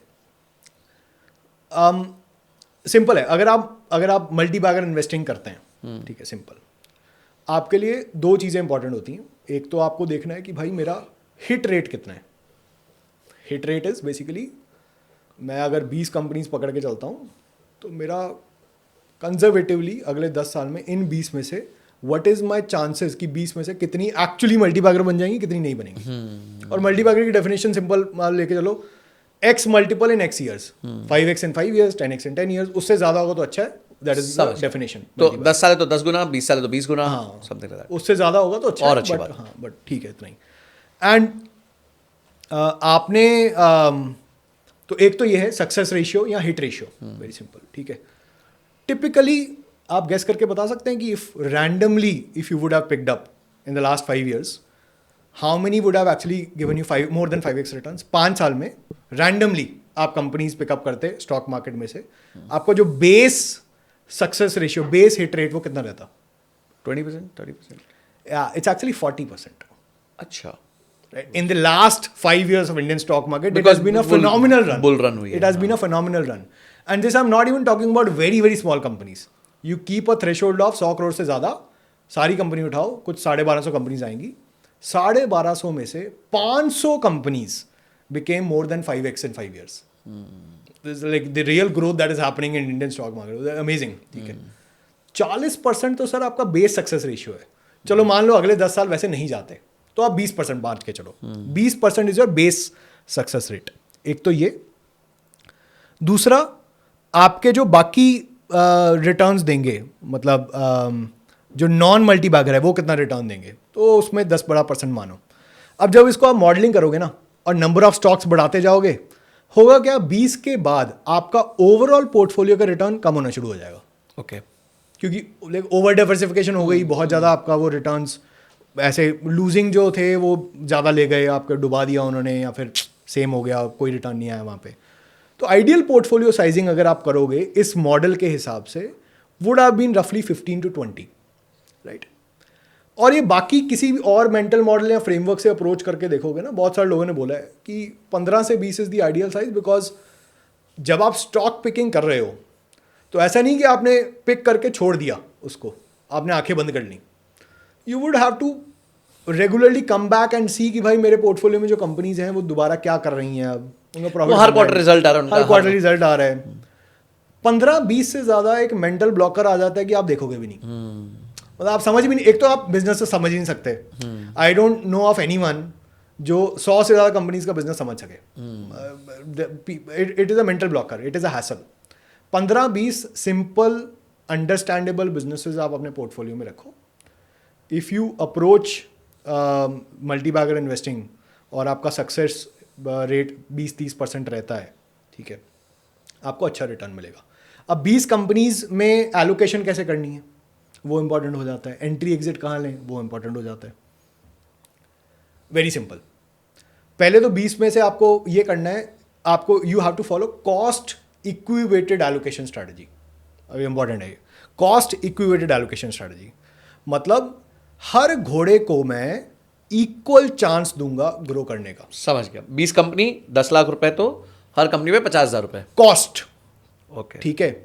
इसका मतलब ये है कि मान लो सिंपल है, आपने 2 कंपनीज का कंपैरिजन ले लेते हैं, आपने स्टार्टिंग में 50,000 20 कंपनीज में डाल दिया। Company A went from 50,000 to 1 lakh, ठीक है। Company B went from 50,000 to 30,000, 20,000 गिर गई, ठीक है। अब आपके पास 1 साल बाद बैठे हो, आपके पास 10 लाख और आ गया। what you would have to do is push some capital into company B to like give it equal, let's say, opportunity to win now. If the prospects are still there. मतलब आपका ये मॉडल सेम होना चाहिए। हाँ, if the prospects are still there in company B, मतलब 50,000 से 30,000 आई है और उसके फंडामेंटली खराब हो गए हैं, फिर तो उसको हटा दो, फिर तो वैसे ही हटाना फिर पड़ेगा। तो वैसे ही हटाना पड़ेगा। बट अगर प्रॉस्पेक्ट्स हैं और उसका एक साल खराब चला गया तो कोई दिक्कत नहीं है, अब उसको और अपॉर्चुनिटी देते हैं। क्योंकि वैसे भी लोग कहते हैं कि भाई 50,000 से 30,000 आ गया और आपको बाय करना चाहिए ना, मतलब it is anyway a good quality business, high growth business, it is now available at a cheaper rate. Price.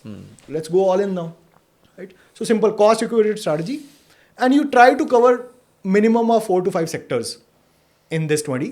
मतलब कुछ लोग ऐसे भी मेरे पास आते हैं जो 20 कंपनीज ले आए एक सेक्टर से, ओहो। तो वो दिक्कत आ फिर जाती है आपने डाइवर्सिफाई नहीं किया। हाँ करेक्ट, डाइवर्सिफिकेशन नहीं की। तो एलोकेशन स्ट्रेटजी मोटा मोटा ये कहती है, पर इसमें जो प्राइमरी चीज़ वो ध्यान रखने वाली वो ये है 20 से ज़्यादा नहीं करना है और 20 वही रखने हैं जो आपको समझ आते हैं।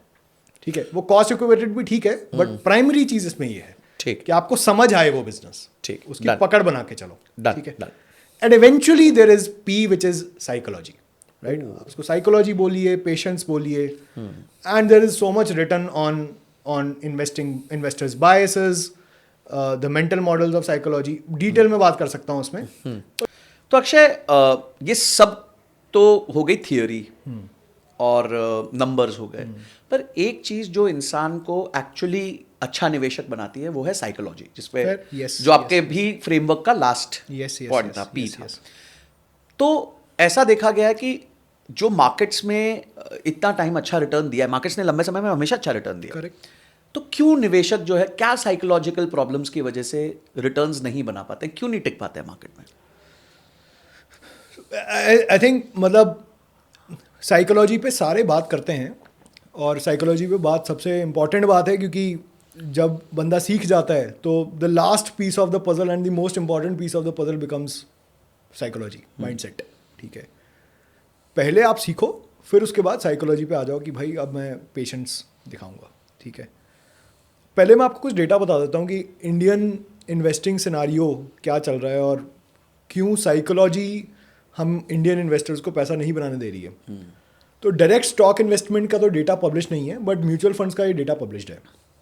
तो if you look at, and this is published research published by morning star, वो बोलते हैं कि भाई उन्होंने देखा कि लास्ट 15-20 सालों में कोई भी म्यूचुअल फंड उठाओ जो अच्छा परफॉर्म किया है, so let's say the fund return has been 18%। Okay, ठीक है, ऐसे काफी फंड्स हैं, ऐसे बहुत सारे फंड्स हैं, लास्ट 10 साल का डेटा या 20 साल का डेटा उठा लीजिए आप। और क्योंकि म्यूचुअल फंड्स के पास ये भी डेटा होता है कि भाई इन्वेस्टर कब एंटर की, कब एग्जिट किया, तो they can also calculate investor return which of course will not be equal to fund return. तो आप गेस कर सकते हैं वो इन्वेस्टर रिटर्न कितना होगा। तो फंड ने दिया 18%, तो उसमें इन्वेस्टर ने कितना बनाया, एक्चुअली कितना कंज्यूम कर पाया, कितना कंज्यूम कर पाया? मेरे हिसाब से 15-16%। It is actually 11 to 12%। Oh, So there is a delta of 5 to 6%, more than 6%, which is in this lingo it is called as behavior gap. Behaviour gap. Behavior gap. और you will be shocked कि ये behavior gap if you compare सारी countries दुनिया भर की, this behavior gap in India, in Indian stock market is the highest across the nations, across different countries. अच्छा। पर US में 2-3% रहता है, हमारे यहाँ 6% है। मतलब फंड तो पैसा बना रहा है, इन्वेस्टर पैसा नहीं बना रहा है। क्यों? क्योंकि पेशेंस नहीं है और गलत बिहेवियर ले रहा है। Warren Buffett says that be fearful when others are greedy and be greedy when others are fearful. Right. हम बिल्कुल उल्टा करते हैं इसका। मार्केट ग्रीडी है तो हम ऊपर टॉप पे बैठी हुई है मार्केट, हम और पैसा डालते रहते हैं। ठीक है, मार्केट जब बिल्कुल डूबी हुई है तो हम पैसा निकालने लग जाते हैं। ठीक है, तो फंड तो एक्चुअली लॉन्गर टर्म में 18% देता है, हम 12% बना रहे हैं, 11% बना रहे हैं। ठीक है, और हम निफ्टी को भी नहीं बीट करते फिर। ठीक है, ये बात कितनी सही है, क्योंकि मैं अभी रिसेंटली पढ़ रहा था, एक निपॉन का म्यूचुअल फंड है, Yes. Nippon India mid cap, again no recommendation, just a case study. October 1st 1995 में लॉन्च हुआ, 10 रुपए का। ठीक है, and when I ask people कि कितना हो गया होगा आज, 30 साल हो चुके हैं, तो एवरीबडी सेज कि यार 800 हो गया होगा, 1000 हो गया होगा, 1200 हो गया होगा। The answer actually is 4600। हाँ करेक्ट, यस 460 टाइम्स। करेक्ट। अब अक्षय, कोई व्यक्ति अगर 30 साल पहले किसी ने 10 लाख की जमीन ली होती और उसने 10 करोड़ रुपए आज वो वैल्यू होती उसकी, तो वो डांस कर रहा होता। करेक्ट करेक्ट, 10 कि अरे मेरे पास 10 करोड़, 40 करोड़, और ये 46 करोड़ हो गया था। 40 करोड़ हो गया। Correct correct. तो जब जमीन की बात करते हैं तो लोग पेशेंट रहते हैं। हाँ, ठीक है, they are ready to wait for 20 years 30 years, legacy, मेरे बाप दादाओं की जमीन है, बट मेरे बाप दादा का म्यूचुअल फंड नहीं चलता है यहाँ पे। मैंने कोई मेरे बाप दादा का म्यूचुअल फंड नहीं देखा। बिल्कुल बिल्कुल। तो ये बिहेवियर क्या इसीलिए है क्योंकि हमारे पास हमेशा टिकर सामने दिख रहा है? टिकर सामने दिख रहा है, लिक्विडिटी है। मतलब वॉरेन बफेट साहब तो यही कहते हैं कि भाई आप इस तरीके से इन्वेस्ट करो कि अगले 10 साल तक स्टॉक मार्केट बंद हो गया तो भी यूर कॉन्फिडेंट, और आप बिहेव भी ऐसे ही करो कि स्टॉक मार्केट बंद है भाई, मार्केट बंद पड़ी है, 10 साल बाद जाके देखूंगा बिजनेस का क्या बना।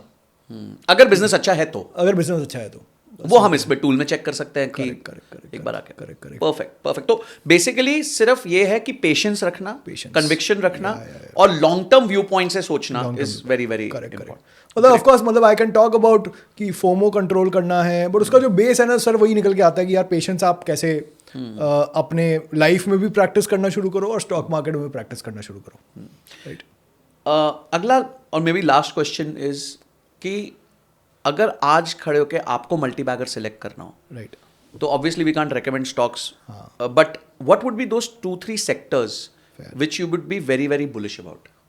आई ऑलरेडी मेंशन्ड जैसे आपने renewables बोला, मैंने बोला energy and renewables, I think that's number going to one. Be a big game, right, over the next 10 years or so.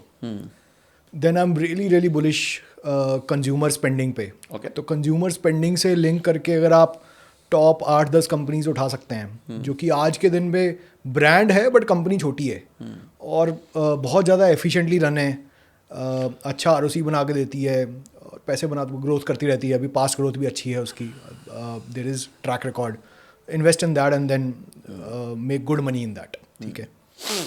A lot of people talk about manufacturing in India कि setup होगा और बनेगा। मुझे लगता है जब तक हम मैन्युफैक्चरिंग में आएंगे तब तक एआई और रोबोटिक्स आ जाएगा तो वो थोड़ा देयर इज सम कंफ्यूजन और हेजी नेचर देयर कि क्या होगा 10 साल के व्यू पॉइंट से, but solar, renewable, consumer spending, consumer finance, these are some of the sectors I am really really bullish on, ठीक है। और किसी भी सेक्टर में आप बेसिकली आप सिर्फ जो फ्रंट फेस होता है उसका उसको मत देखिए, मतलब जब किसी ऑटो की बात करते हैं, ऑटो सेक्टर की बात करते हैं, सिर्फ गाड़ियों की तरफ मत देखिए। ईवी की बात करते हैं, लोग बोलते हैं ईवी बहुत बढ़ेगा, तो सिर्फ ये मत देखिए कि भाई ईवी कार्स कौन बना रहा है, पूरी उसकी सप्लाई चेन देखिए, ठीक है, कौन कौन क्या क्या बना रहा है। अभी हमने एक कंपनी जो दिखाई Shriram pistons, again not a recommendation, part of let's say that supply chain, ठीक है। सप्लाई चेन में बैटरीज कौन बना रहे हैं, उस सप्लाई चेन में ऑटो कंपोनेंट्स कौन से बना रहे हैं जो एसेंशियल बन जाएंगे। इंडिया में सर ऐसी कंपनीज हैं, अगेन नाम नहीं लूँगा, 10-15 हज़ार करोड़ की कंपनी है। Tesla is the client, BYD is the client, and these are market leaders. EV मतलब अगर आप पे टेस्ला ने भरोसा कर लिया है, BYD ने कर लिया, तो देश की दुनिया की सबसे बड़ी 2 कंपनीज है, 80% ईवी आप ही के हाथ में आने वाली है। तो अगर कल को कोई भी इंडियन कंपनी ईवी में आएगी तो probably you would be their first choice. Correct. तो ऐसी कंपनीज ढूंढो सप्लाई चेन में भी जाके, ठीक है, and there you can find like, मतलब बिल्कुल आई लेवल पे बाय मत करो, थोड़ा सा आई लेवल से नीचे भी जाओ। इसको बोलते हैं सेकंड ऑर्डर थिंकिंग। करेक्ट। तो आप सिर्फ फर्स्ट ऑर्डर पे मत रहो, ठीक है, मतलब आपको दूसरा क्वेश्चन पूछना है कि अब ये हो गया तो अब क्या। कोविड आ गया, लोगों ने बोला कोविड में दुनिया खत्म हो गई, बेच के निकलो, बट सेकेंड ऑर्डर की एक्चुअली दुनिया थोड़ी खत्म हो रही है, ठीक है, मतलब we'll recover, history shows we'll recover. Plus what be the second order effect of COVID, people will stop trusting China. What are the businesses which can move from China to India, bet on that. Like the पहली जो wave आई थी Covid के बाद वो यही थी, what businesses actually went from China to India. मतलब फिर आपको पता है फार्मा है, वैक्सीन है, सब हो रहा है, तो बेसिक मतलब एकदम ग्राउंड लेवल पे कनेक्टेड रहना और बेसिक अंडरस्टैंडिंग रखना बहुत जरूरी है। एक आपने फार्मा मेंशन किया, that is like big wave, जो अब वैल्यू माइग्रेशन की अगेन बात कर रहा हूँ मैं, big wave is happening in pharma right now. There is an advent of, people have heard of it, GLP-1 drugs. वे क्या है सर, मतलब मुझे जरूरत है उसकी पतले होने के ड्रग्स हैं। हाँ, जो ज़ेम्पिक और ये आजकल काफी फेमस हो गई हैं। आपको नहीं, अकेले को, मेरे को भी है, बट मेरे जो उसके साइड इफेक्ट सुने हैं उसके बाद से मेरी हिम्मत नहीं हो रही उनके बारे में कंजम्पशन। साइड इफेक्ट सर किसी भी दवाई के होते हैं, हाँ, किसी भी दवाई के होते हैं, ठीक है। मेरे को थायराइड है, मैं थायरानॉम खाता हूँ, खानी पड़ती है, उसके भी साइड इफेक्ट हैं, ठीक है। तो but people will choose convenience, ठीक है। And you won't believe the GLP-1 drug, Eli Lilly नाम से कोई कंपनी है, हाँ पता है, एली लिली बहुत बड़ी pharma company. It became like the first $1 trillion pharma company in the world. It is $1 trillion market cap pharma company sir, not a tech company. और उसका जो ड्रग है, I am forgetting the name, Mounjaro sir, that became the highest grossing drug in October in India this year. Right. मतलब India में लोग पगले हुए पड़े, पैरासिटामोल नहीं खरीद रहे, मंजारो खरीद रहे, और इतनी महंगी दवाई है, इट्स वेरी एक्सपेंसिव, छोटा 5 ml का शॉट है, वो है। And the interesting thing for that about that is the opportunity in India is कि वो लाइसेंस एक्सपायर हो रहा है 2026 में. We are sitting right at the cusp.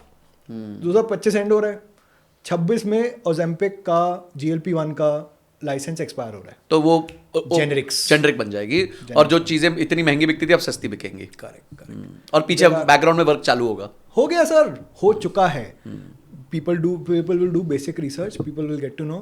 15,000 crore की कंपनी है एक जो बना रही है, ऑलरेडी उसका अप्रूव्ड है कुछ कुछ कंट्रीज में, इंडिया में भी अप्रूव्ड है, बेचना चालू कर देगी. There are large companies also. It's going to be a massive wave.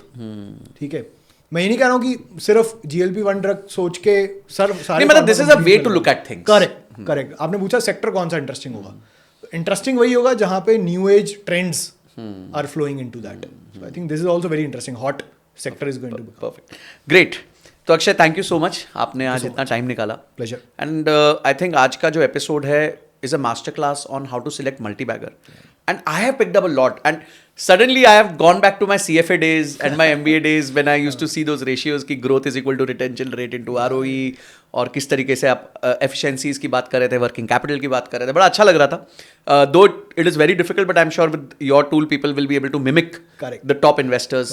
And link हम फिर भी वापस as I said की description में दे देंगे so that people can for free try out for 2 weeks this tool. मतलब आई वुड ऑल्सो वॉन्ट कि people who are not even, जैसे बहुत सारे कॉलेज में स्टूडेंट्स हैं सर, कॉलेज से बाहर निकले हैं, यूथ निकला है, सिर्फ ये ज़रूरी नहीं होता कि बस आज आपके पास पैसा है तो आप मल्टी बैगर ढूंढने निकल जाओ, बट आप अपनी जर्नी कम से कम एनालिसिस से स्टार्ट करो. हाँ, पढ़ना सीखो. I get lots of kicks in just analysing businesses sir. मजा आता है. मजा आता है सर, नंबर्स हैं. जबकि मैं स्टॉक इन्वेस्टिंग नहीं करता, and this is a public information that I generally do ETFs and mutual funds, but at the end of the day they are also buying stocks. तो मेरे को मजा जरूर आता है कि वो क्या खरीद रहा है, क्या नहीं खरीद रहा है, चलो देखते हैं थोड़ा सा. उससे आपको फंड मैनेजर का सेंस पता चलता है, आपकी नॉलेज बढ़ेगी. आप मतलब कल को जाके खुद का बिजनेस एस्टैब्लिश करोगे. You would need these metrics. बिल्कुल सही. ठीक है, तो this is a good tool.